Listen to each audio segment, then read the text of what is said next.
had several people or at least one or two people who have emailed me wanting to be, who couldn't be here today, who wanted to know if there was a recording. So we will go ahead and record today's session. Welcome to our info session on Girls Who Code.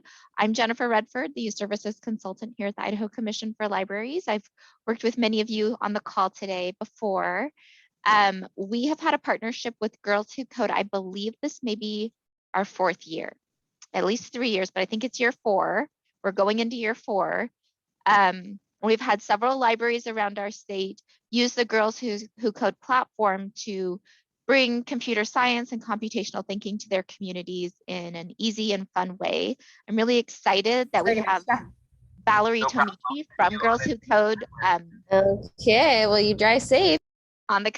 We're really glad to have Valerie today to give us a little bit of information about how Girls Who Code works, what the project is like, what the program is like, and then most importantly, she's here to answer all of your questions. And Valerie is our dedicated rep to the state of Idaho. So when any of you are out there working in your libraries and you come up against a challenge, or you kind of need to figure something out, Valerie is there just to help you. So she's our person. So welcome, Valerie. I'm going to go ahead and turn it over to you and take it away. Wonderful. Well, thank you so much for the warm welcome, and thank you all for joining today. Yeah, like Jennifer said, we've had a partnership between Girls Who Code and Idaho Commission for Libraries for quite some time now, and it is just year after year. It has been so wonderful to see the ways that our free resources have been used across the state, particularly by librarians. So it's always such a treat to get to connect with you all. And yeah, just really excited to share a little bit about the work that we do here. So again, I'm Valerie. I am the Community Partnerships Manager at Girls Who Code, specifically working with the state of Idaho. My goal here, especially today, is to give you a better understanding of how we can close the gender gap in tech together, and how you can use Girls Who Code's free computer science curriculum, resources, activities, and bring them to your community. I'm also going to make sure that you all get a copy of the slide deck and any other information or resources that I talk about, so you'll be able to take it all with you and pretty much run with it.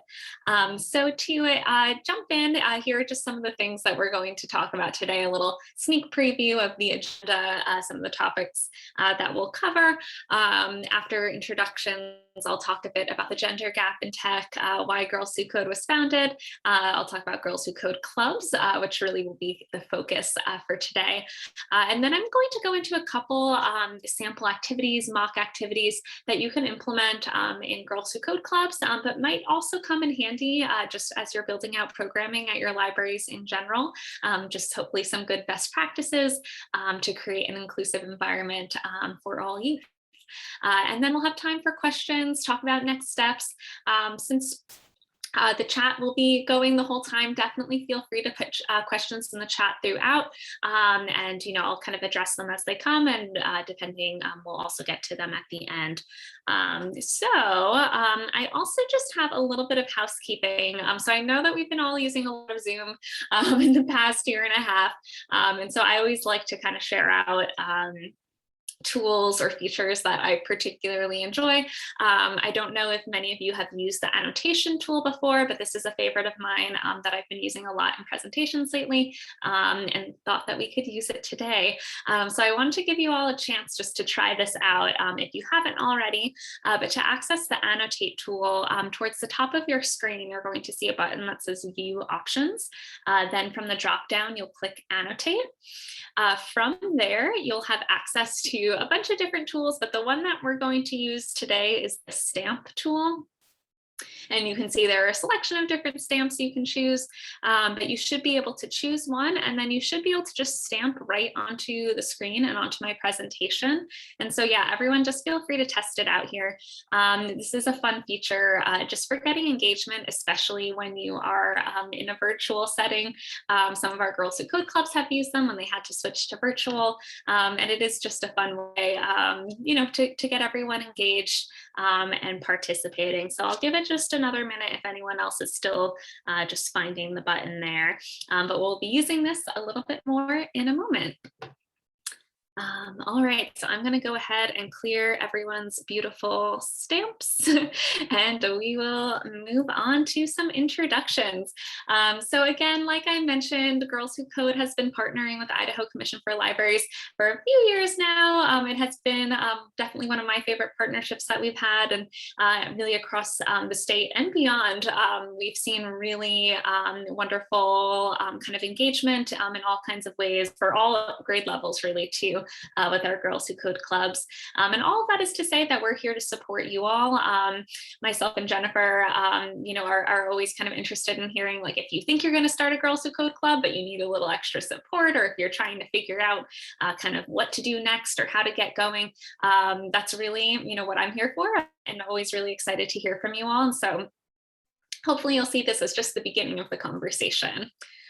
So now for our introductions, I did want to get a feel for who else is on the line today. And so would love if you could introduce yourself in the chat, just share your name and pronoun, your library or organization, what is your prior coding or computer science experience, and then what are 3 words that come to mind when you think of coding? So that could be like on the technical side, or it could just be how you're feeling when you think of coding, but would love to hear just a little bit for those pieces. And then I'll also share a little bit of my own journey. So I actually, as to share, I was an English major in college and never took a computer science class in my education in high school or college. And so my journey and interest in computer science, it definitely began in my professional life. Post-college, I started to become a little bit more interested. And, like, if I wanted to make a website, how would I do that? Where would I start? And I was seeing, kind of people around me doing really cool things, but I always was a little bit intimidated. But really found that, it is something that anyone can do. And personally, I've really enjoyed using a lot of the Girls Who Code curriculums kind of as an intro to kind of get my feet wet and start to learn how to do small projects and build up my confidence in coding. And so all of that is to say that beginners are absolutely welcome at Girls Who Code. We are all, part of kind of this journey of learning and continued learning. And I think that can be such a beautiful example for, kids and teenagers as they kind of are experiencing their own path to lifelong learning. So thanks all for sharing. I'm definitely seeing some good kind of sample words. We have some beginners in the room. Definitely hear the word intimidating a lot. So Megan can agree with that one. I see that one come up a lot in sessions. And yeah, so let's see, we have some other limited experience with coding. And it's like some of us have, kind of tried coding, have some experience or exposure to computer science. So great. If anyone hasn't yet introduced themselves, please feel free to continue to add in the chat. And I'm going to just move on to the next slide here. So up next, we're going to talk a bit about the gender gap in tech, why Girls Who Code was founded, and kind of how we got started doing this work. To kind of build off of all the many words that we've put in when we think about coding, it seems like a good time now to dig in and talk about what actually is coding. What does that actually mean? So to put it simply, coding is writing commands to instruct a computer to do something in a programming language it can understand. So you're simply learning to speak the computer's language. We believe that coding is a great way to teach students valuable life skills. It's an endless process of trial and error to try to get the right code in the right place. It requires resilience, imperfection, and as students tinker with these challenges, they learn that it's okay to make mistakes, that they can embrace those mistakes as learning opportunities. That helps them to remain brave and resilient in the future. So it's really all about trying new things, being brave, putting yourself out there. So now we're going to do a little trivia, and I'm going to ask you all to use the annotate stamp feature again. If you had any trouble using that feature, you're welcome to use the chat. That works as well. But I'm going to ask you a couple questions here and would love to see what you all think. So for the first question, when you answer, you can just put it right in whatever box you think is correct. So how many computing jobs are in the United States today? You can stamp right on 300,000, 400,000, or 500,000. And again, if you are having trouble with the Annotate tool, feel free to just pop it in the chat. All right, looks like majority are guessing 500,000. We'll find out soon. Next question. How many tech jobs are located outside of the Silicon Valley? 71%, 81%, or 91%? Looks like we might be a little more divided on this one.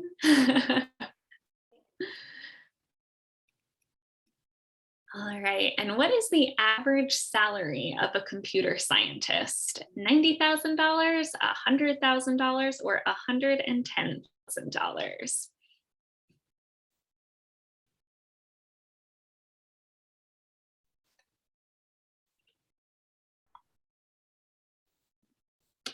How many computer scientist jobs are in non-traditional tech fields?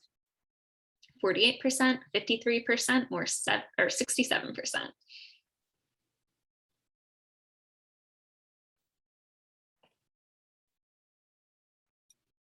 All right, and last question here. How many computer science graduates are there in the United States each year? Just over, or 80,000, 180,000, or 240,000? I'll give you all just one more moment to put your guesses down and then we'll see how we did.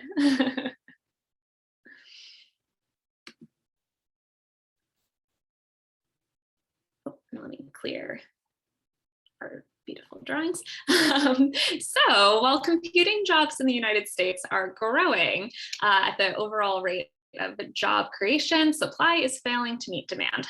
So today alone, there are 500,000 open computing jobs in the United States. These jobs aren't just located in the tech booms of the Silicon Valley.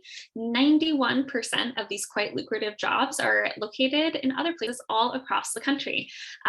These can be jobs that are located in your community or are remote, but there are opportunities everywhere. Not just geographically, but across all disciplines as well, with 67% of these jobs actually in non-tech fields. So medicine, agriculture, entertainment, manufacturing, finance, so many different industries have a really high need and high demand for tech jobs.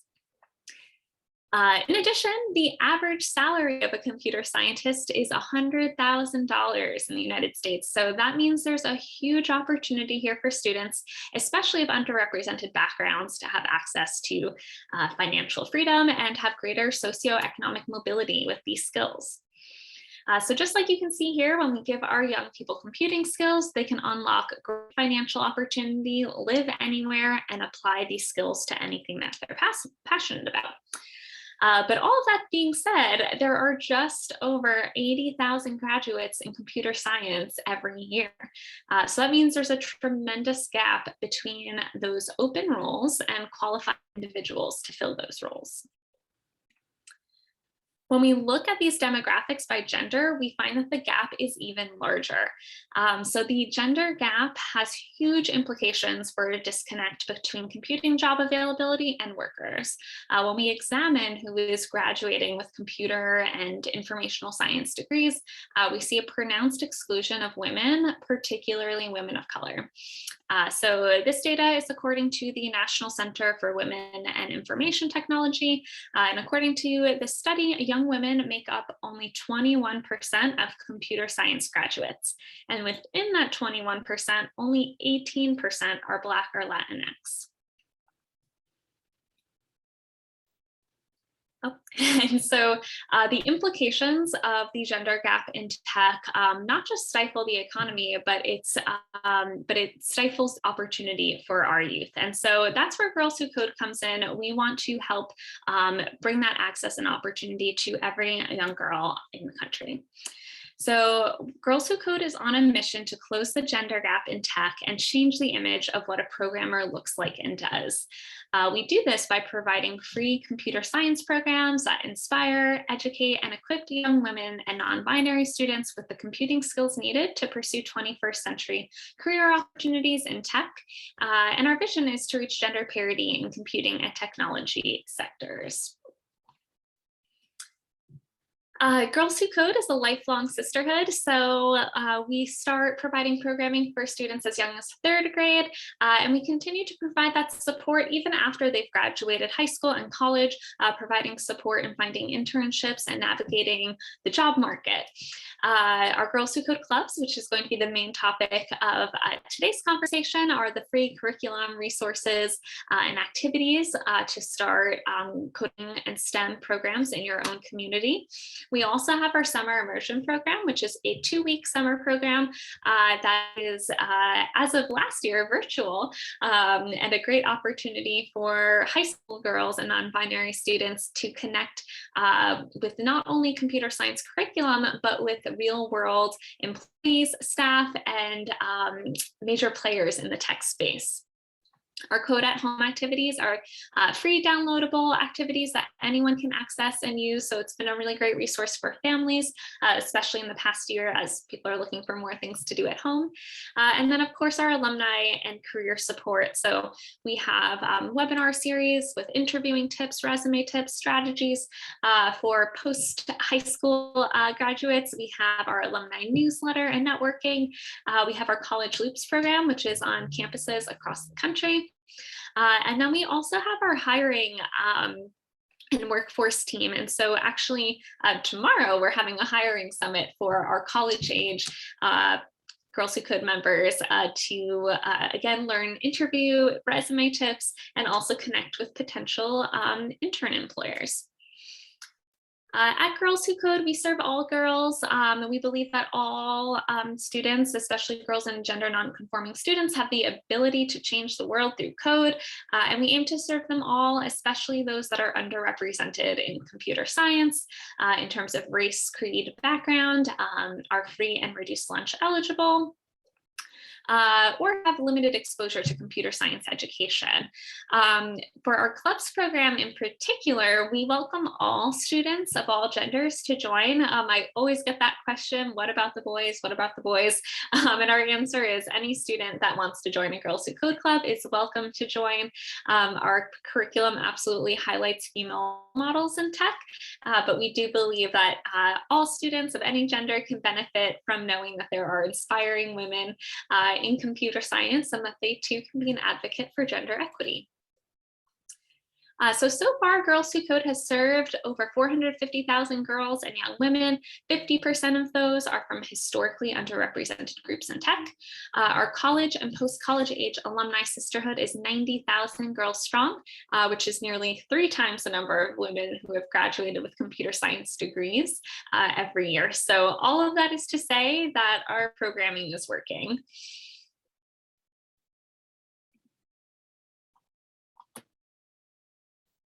So jumping back to our agenda, now we're going to dig into what Girls Who Code clubs are all about and what they look like. So Girls Who Code clubs are free programs for 3rd through 12th grade students to join our sisterhood of supportive peers and role models and use computer science to change the world.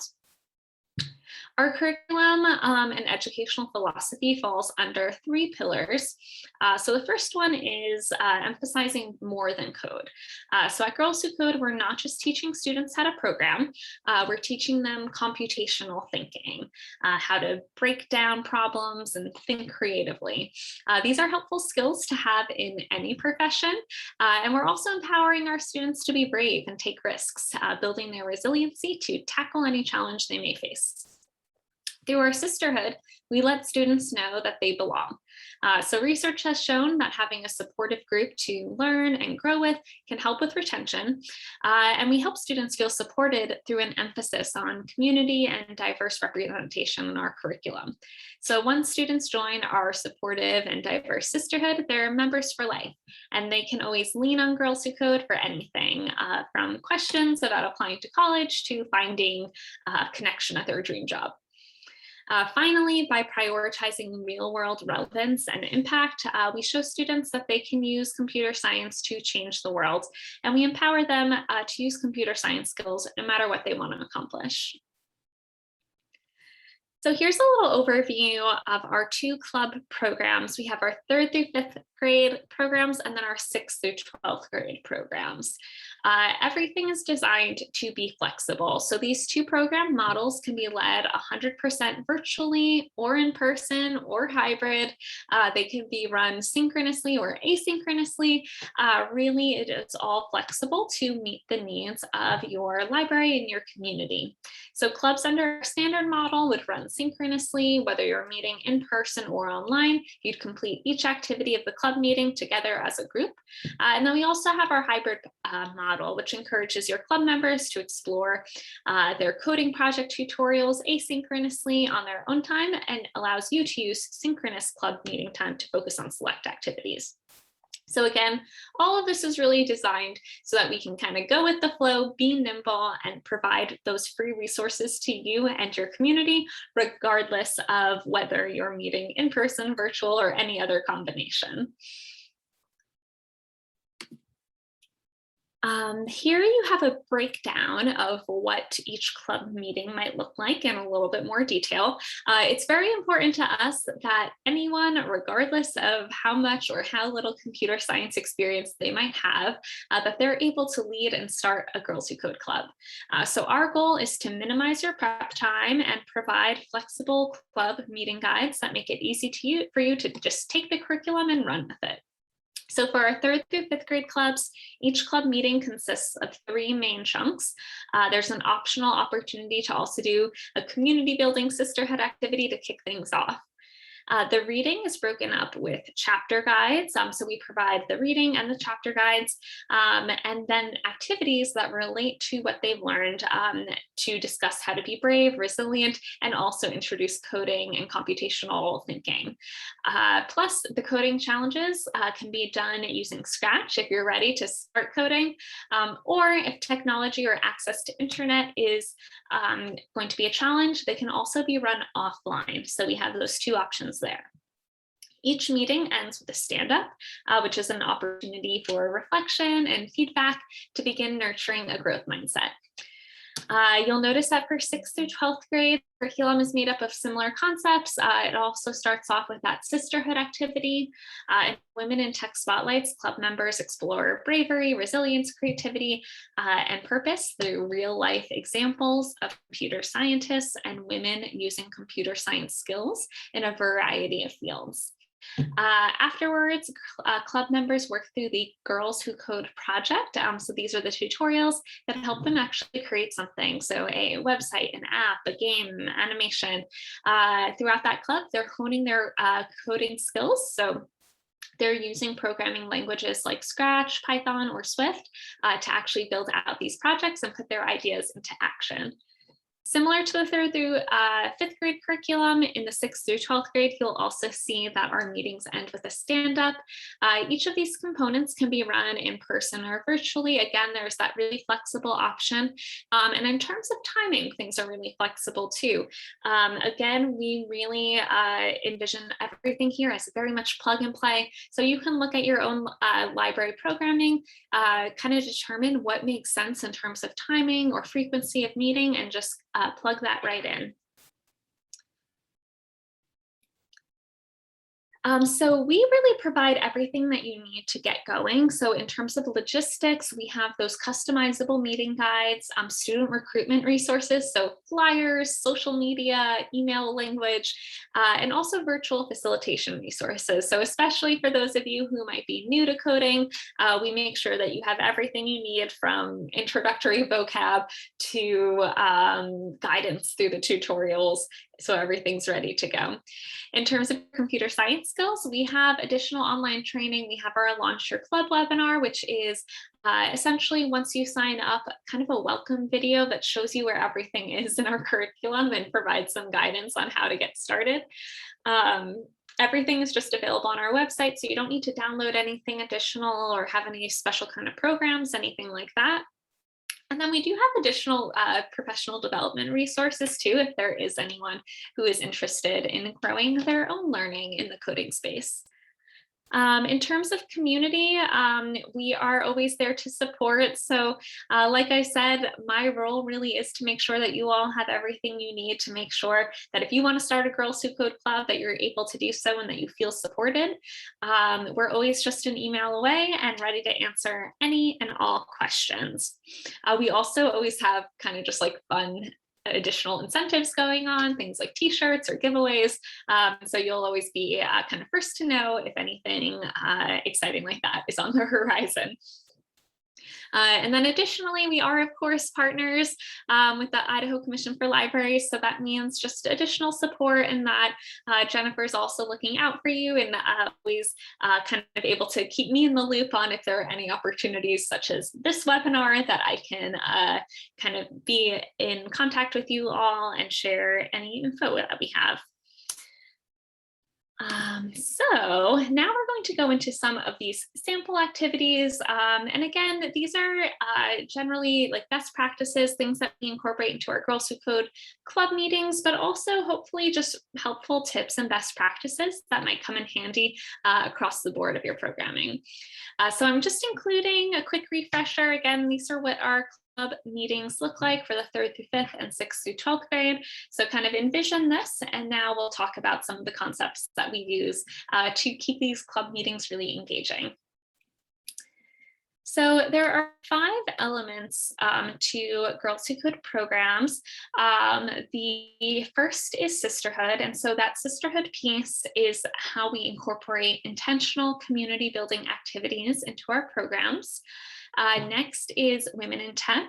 That's how we include relatable and inclusive representation into our program. Then our Girls Who Code projects, that's how we connect student learning to impact how they can change their community or change the world using computer science. Then we have our stand-ups, that's elevating reflections to build a growth mindset. And then finally, culture building. So cultivating a strength-based and inclusive culture within a meeting or program or library. So the first kind of program piece that we'll talk about is incorporating intentional community building activities. So every Girls Who Code Club meeting kicks off with what we call a sisterhood activity, which is essentially an icebreaker, but we have a lot of variety in what those can look like and how you can use those activities to really build a strong sense of sisterhood and community within your club.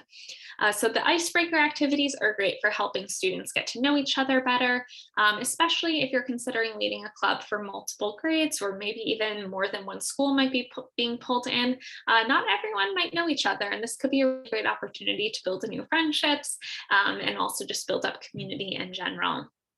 Communication activities are focused on honing those communication skills and helping students communicate with each other, even in unusual or challenging circumstances.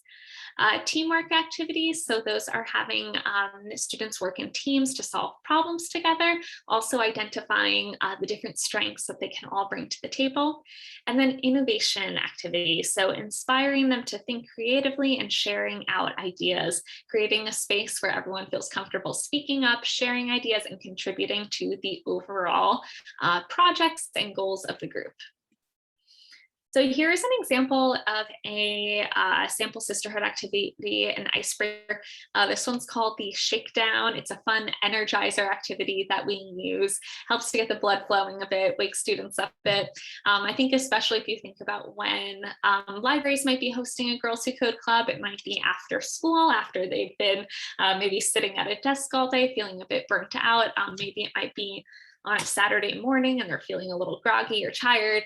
An activity like this can be a great way to kind of get the room moving again, to get everyone kind of awake and connected. So the shakedown is a fun one. It's where you hold out, starting with your right hand, you shake your hand for 6 seconds, counting down. So 6, 5, 4, 3, 2, 1, and then you switch to your left hand, right foot, left foot. Then you begin the process again, this time counting down from the number 5. You repeat that process until you're back down to 1 and increasing every time. So it's definitely like a funny one that kind of gets the room laughing, gets everyone feeling comfortable, and I think can create a nice separator that, okay, now you're in your Girls Who Code Club. You're not at school anymore. You can kind of let out a breath. You're not being graded on anything, and it's a nice separation. Another sample icebreaker activity, this one is focused on innovation. I love this one. This is definitely one that kind of increases that creativity, entrepreneurship. It's called Pitch a Product, and this is a activity that usually happens in groups. So you'd split the room up and each group would be assigned a random adjective and then a random noun. They then would put those 2 words together to create a product. So with just those 2 words, they then have to come up with what this imaginary product is, what it does, how they would sell it, and then do a pitch for the rest of the room. So an example might be glitter coffee, and then the group would talk about what that means, how they would sell it, and kind of put together their little sales pitch. Again, this is a really great activity to kind of inspire that creativity, get everyone comfortable sharing out ideas, even if they're as silly as something called glitter coffee. So again, kind of breaking the ice there, making a space where everyone feels comfortable talking, sharing out, and just getting a little creative. The second pillar here that we're going to talk about is including relatable and inclusive representation. So all through the Girls Who Code curriculum, we include these concepts, and a couple things that we might ask you all as you're creating your Girls Who Code Club or maybe building out other library programming would be to, 1, audit your representation. So take a look when you're building your programs and curriculums to ensure that you're representing role models across all lines of difference. So when you are highlighting various role models, are you thinking about age, discipline, religion, ethnicity, class, sexual orientation, gender, ability, race? Incorporating all of those pieces and keeping an eye on who's being included is a great way to ensure that you are providing a space with diverse representation. Second would be to deepen your discussions. So when discussing role models in programs, think about the life skills you hope to instill in your students and design the questions accordingly. In our curriculum, we highlight bravery, resilience, creativity, and purpose. And so not only are we highlighting those role models, but then we're turning the question back to the students and challenging them to think about how they might approach this situation, how might they approach these challenges, and what skills of theirs might come in handy for that. The third pillar here is connecting student learning to impact. So that's the Girls Who Code project. This is where our 6th through 12th grade students use computer science to solve real world problems that they care about in areas like activism, anti-bullying, education, wellness. They might be building websites or games that address these topics. It's really exciting to see the kinds of projects or resources that our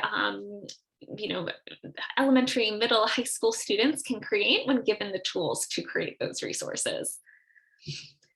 Next up, elevating reflections to build a growth mindset. So that's where our stand-up comes in. Stand-up is a practice that you see in professional and corporate settings today. Real software developers use stand-ups to keep other members of their team up to date on what they're working on, highlight where they might need help, and also shout out any accomplishments. So we include with each of our club meetings stand-up prompt examples. So some topics that might come up as you're closing out your club meeting for the day would be, what did you accomplish this meeting? Give an example of how you were brave, resilient, creative, or purposeful. Do you need help with anything for the next meeting? And then also providing an opportunity to shout out another clubmate or, just kind of highlight something that someone did that was great. So again, creating a space where we're all learning and growing, and also comfortable talking about where we need more help, maybe what challenges we ran into or what you want to do better next time.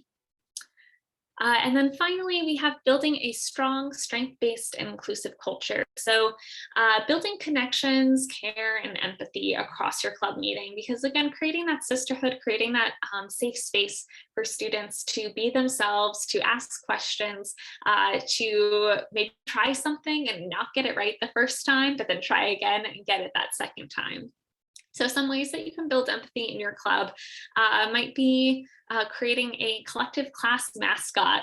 So we've actually seen some of our clubs do this. If any of you are familiar with Scratch, which is a very beginner coding language that our 3rd through 5th grade clubs use, you might be familiar with Scratchy the cat. He's the mascot for Scratch. So some of our clubs adopt Scratchy and kind of give him a different adventure setting for each meeting, and someone might be in charge of that. Another example would be creating a buddy program where you rotate designated buddy to get to know each other a little better. This can be a great way to maybe break up if there are any kind of cliques within the group, or again, if you have students coming from different schools or communities or grade levels where they might not know each other that well. Another great way to kind of break the ice and get everyone talking to each other. Another great example is adding in regular pulse checks to support one another. So you can see some of these examples here. These were just pulled from the internet. You might have seen some of them before if you're familiar with these like pulse checks in like educational settings. But in these examples, maybe you'd have everyone rate themselves how they're feeling in scale of cat or in scale of SpongeBob. Again, it's kind of a light, fun way to do a bit of a temperature check, see how everyone's doing, and also just get a feel for the room. Again, oftentimes Girls Who Code clubs are meeting after school or maybe in the morning or on the weekend, and everyone might be at different energy levels, or maybe they've just had different challenges pop up throughout the day. Can be a really good way to just see how everyone's doing and just keep an eye out if maybe someone needs a little extra support today.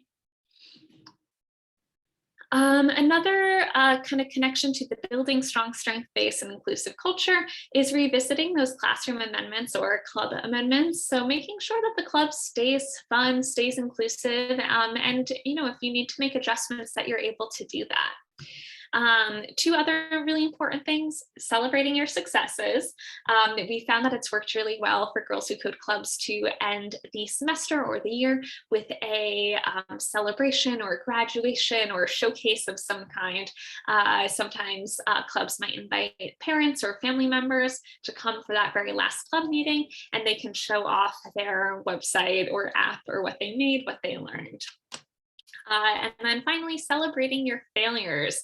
So coding and so much of computer science, computational thinking is about building that resilience. And so we want to help students build that resilience by celebrating mistakes as learning opportunities and other opportunities to support each other as well. So we always refer to students' actions, not inherent qualities. At Girls Who Code, we also kind of use the hashtag Failure Friday quite a bit. Our founder, Reshma Sajani, has a bit of a social media movement where every Friday she shares out a failure from her week, maybe something that she could have done better or something that she learned from. Shares that out to really inspire that, hey, no one's perfect, and by being brave, by taking risks, we're all learning. So incorporating something like that into your meetings can be a great way to, again, highlight those learning opportunities rather than hiding them.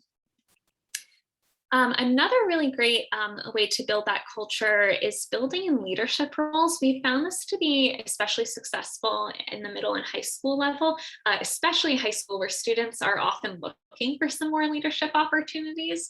And this can also be a great way too, if there are any beginner coders out there thinking about starting a Girls Who Code club, to really encourage the students and the girls in the room to take some ownership over their own learning. So maybe one of these students in the club might be a technology officer or coding coach, and they're there to help troubleshoot if any kind of coding challenges pop up. Maybe someone will be in charge of social media, taking pictures or reminding everyone when the next club meeting is. Maybe someone is the project lead, so sending updates or sharing out updates with the group on how they're doing with their latest additions to the Girls Who Code project. If you're meeting virtually, maybe you have a chat monitor, someone who's making sure that any answer or questions in the chat are being highlighted and answered. We've also seen some fun ones. We've seen like snack monitor, if snacks are provided in their after school programming. We've seen like Icebreaker lead, maybe someone who chooses the Icebreaker for that meeting, or the Women in Tech Spotlight for that meeting. So there are a lot of great ways to kind of share out those leadership opportunities and encourage the students in your room to take some ownership over their own learning. So again, here are the different kind of pillars that we incorporate into creating an inclusive club. And here are just some questions that I challenge you to ask as you start your own programming, either with Girls Who Code or just kind of as fall programming kicks off. So that would be, when and how are you incorporating community building activities? When and how are you auditing the representation of role models in your program? If you are, who might be missing? How can you connect students learning back to activism or their community? How are you showing them that what they're learning can help them make an impact in the world? What are the life skills that you hope to instill? So what questions can you ask to encourage them? And then finally, what processes or activities can you build in to create an inclusive, strength-based culture in your club or meeting? So I pose those questions with the hope that you'll kind of take them with you. We really see Girls Who Code clubs as kind of an ongoing building of community and sisterhood, and keeping some of these questions in mind can help you to do that and help keep things fresh. So up next, I'm going to talk a bit about, okay, how do you actually get involved? If you think you want to start a Girls Who Code club, what do you actually have to do? So we really work to keep things as simple as possible on your end. Again, we know everyone's stretched pretty thin. We know that it's a busy time of year. And so we want to make sure that you're able to just take our information, our curriculum, our resources, our activities, and run with it. The first step to getting started would be creating an account at girlswhocode.com/club supply. Once you create an account and complete the club's application, which typically takes 5 to 10 minutes total, you'll then get a approval email.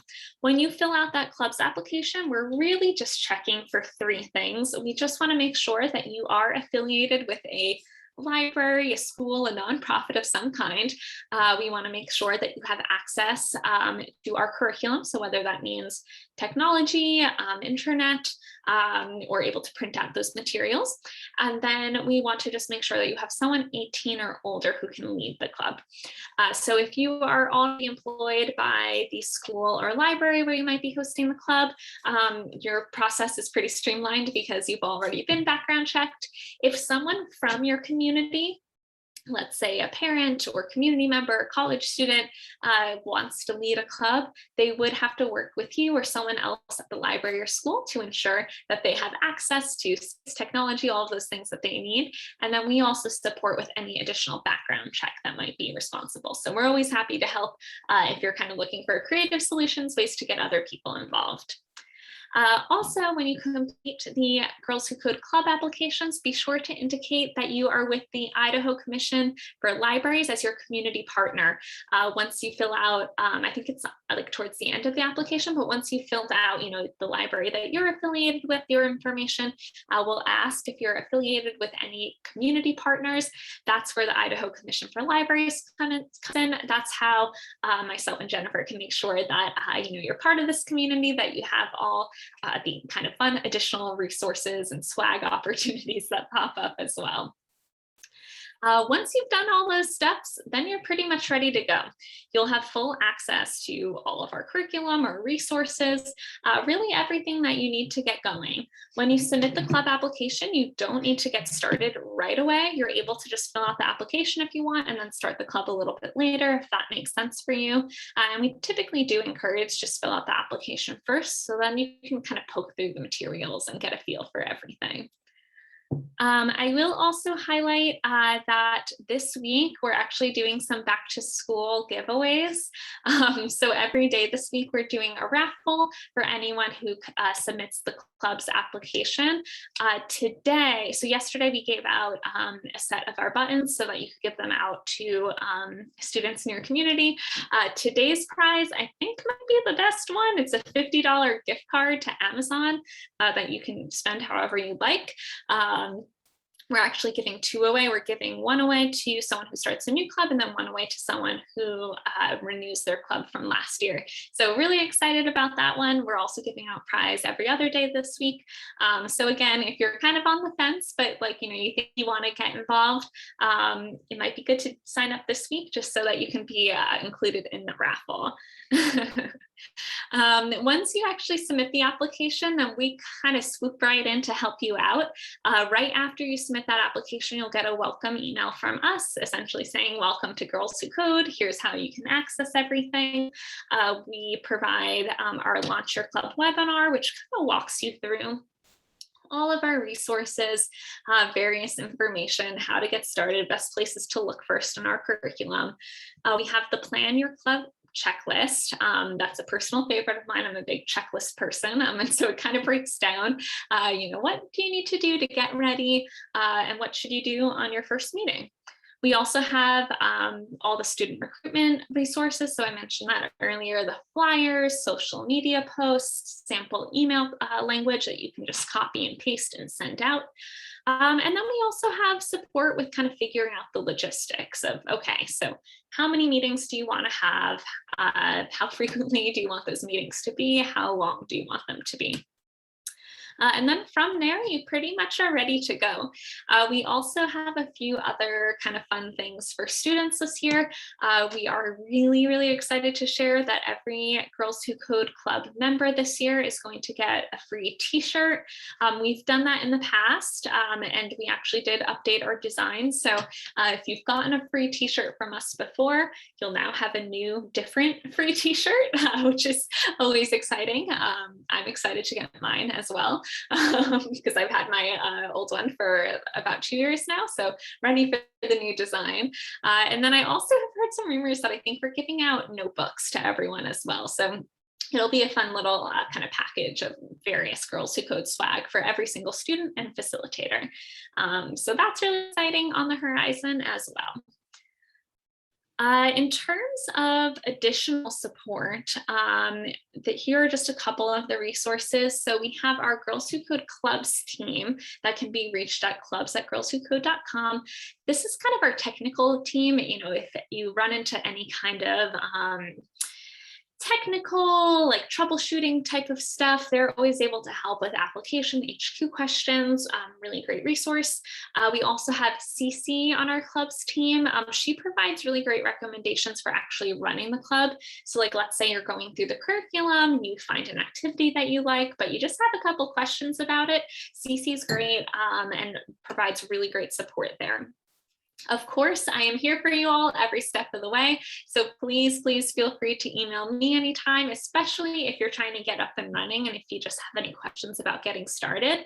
I'm really always happy to either jump on a call or just back and forth via email, make sure that you have everything you need. And then of course, Jennifer has just been such a wonderful partner in ensuring that you all have the information. I know that she'll also be sending out the recording of this webinar, and then also I'll make sure that she has the deck so that you have all the information that I shared today. But then, always just feel free to reach out should any questions come up. So again, just in terms of, next steps, things to do, if you're ready to go, you can always just go right to girlswhocode.com/club-supply and kind of fill things out from there. If you have any additional questions, you can always come to me. I also have this sign-in code down at the bottom left. It's just that bit.ly code. If you want to plug your email in, I can just make sure that you get a follow-up email from me. Not required though, because we'll make sure that you get everything just via the listserv. But yeah, generally, we're just here for you every step of the way. And, everything's always just kind of free and about being flexible with what you're trying to do, especially in this fall. So I know that was quite a bit of information. I did save some time for questions. And so definitely, if you have any questions, feel free to unmute yourself or even put in the chat.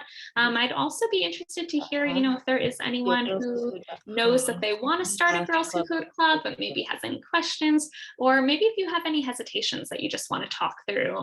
This is really the space for that. So I'll pause for a moment.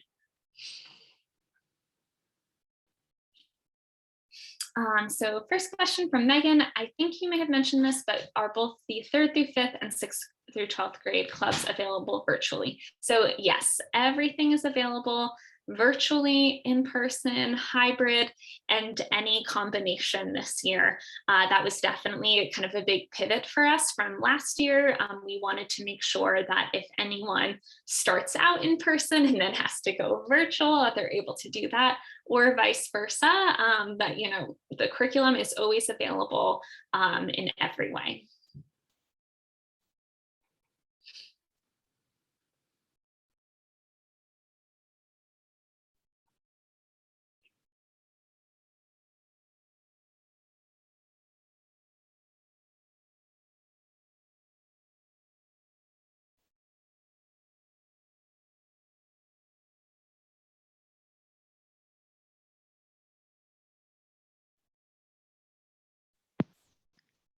I think we may have a few other folks typing their questions in the chat. Wonderful.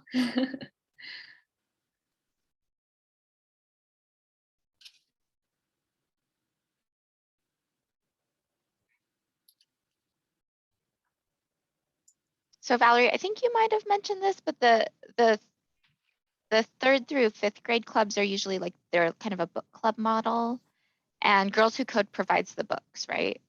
Yeah, so actually one change that we did make in the past, I guess like year and a half, is that now our books are completely available in PDF form on our website.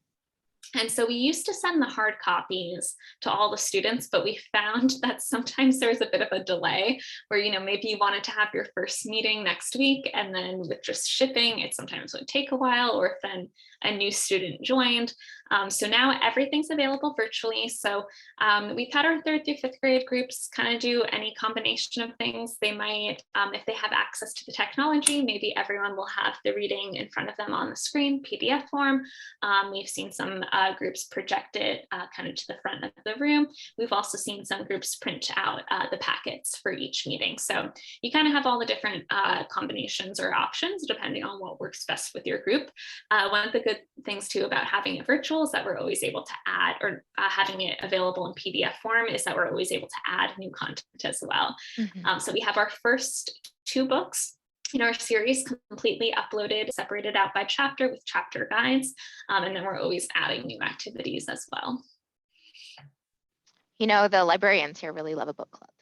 Yeah, yeah, we've definitely found, it's a great way to get your feet wet as well too. If you want to learn more about coding, you want to jump in, the book club model is just such a great way to kind of introduce those concepts kind of in a discussion book way, and then move into the activities and the coding concepts beyond that.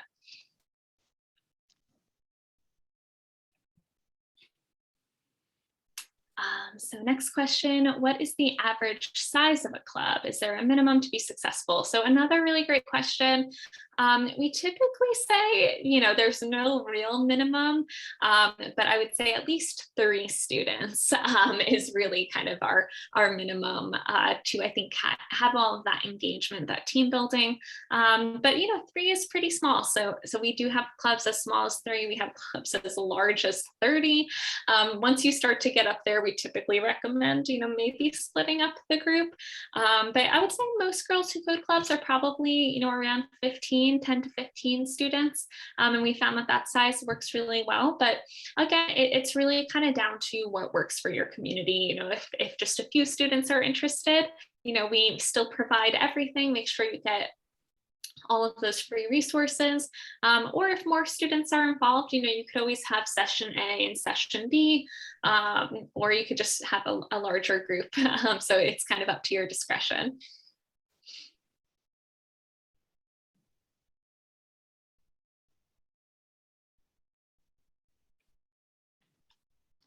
we've also sometimes seen, maybe a club might start out a little bit smaller and then maybe afterwards spreads, or they kind of encourage some of their friends to join. Maybe the club might grow or get a little bit larger over the course of the semester or the year.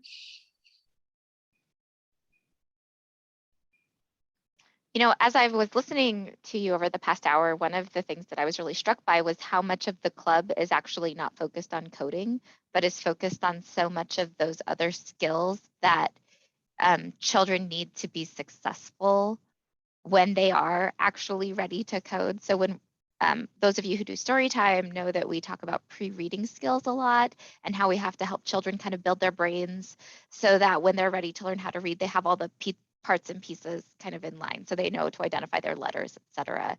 So a lot of the work of doing computer science with kids is to just get their brains in the right space to think about the concepts. And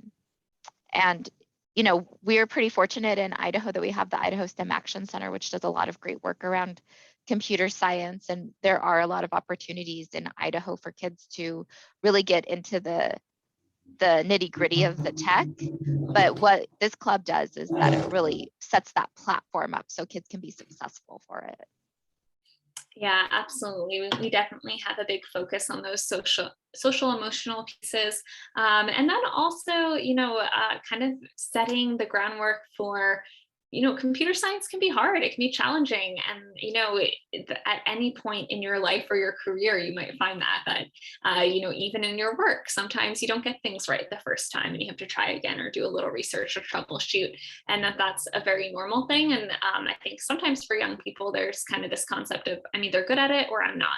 And, we really believe in kind of creating the space where everyone has the potential to learn, and that this is a space where you can make mistakes and try again. And very much so, like everything in our curriculum, it's very flexible. So you can really kind of make the call on what works well with your students too. If you find that they're really engaging well with some of our sisterhood activities and you want to extend that portion of the meeting, you can do that. Or if you find that they're really loving kind of tinkering around in Scratch, and maybe the next meeting you extend the time that they spend on the coding portion. So everything's very flexible in that way too, and so that you can kind of meet students at their pace, make sure that they're spending enough time with the concepts that are really resonating with them, and that you're able to move to the next lessons and portions of our meetings at a pace that works for your group.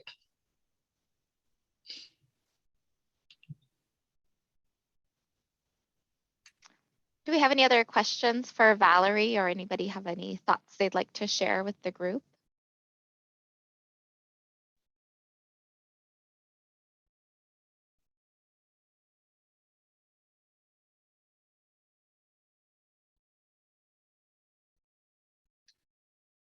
Well, if you think of anything, I will be sending out this recording out on Live Idaho along with the slide deck, and I'll make sure that we include Valerie's contact information so that you know how to get a hold of her.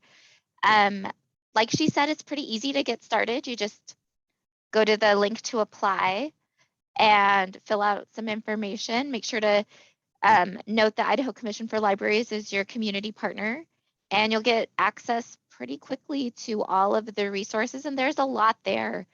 I know it's been a rough couple of years for many of your libraries, and I really hope that if you're able to take advantage of doing this program, it will help relieve some of the burden of creating programming at this point during the pandemic, which is really difficult. I know all of you are stretched, you have very low bandwidth right now, and I think this could be a good fit for those of you who are looking for something that is high quality, STEM related, and really turnkey, that you can just use your skills as a facilitator and community connector to really implement in your communities. Okay, well, thank you, Valerie, for your time and for the great information. Yeah, thank you all so much for joining today. It's been such a pleasure. And yeah, definitely if anyone has questions that maybe they want to ask privately, feel free to contact me after if you'd like. Okay, thank you. Wonderful. Well, have a great day, everyone. Thanks so much.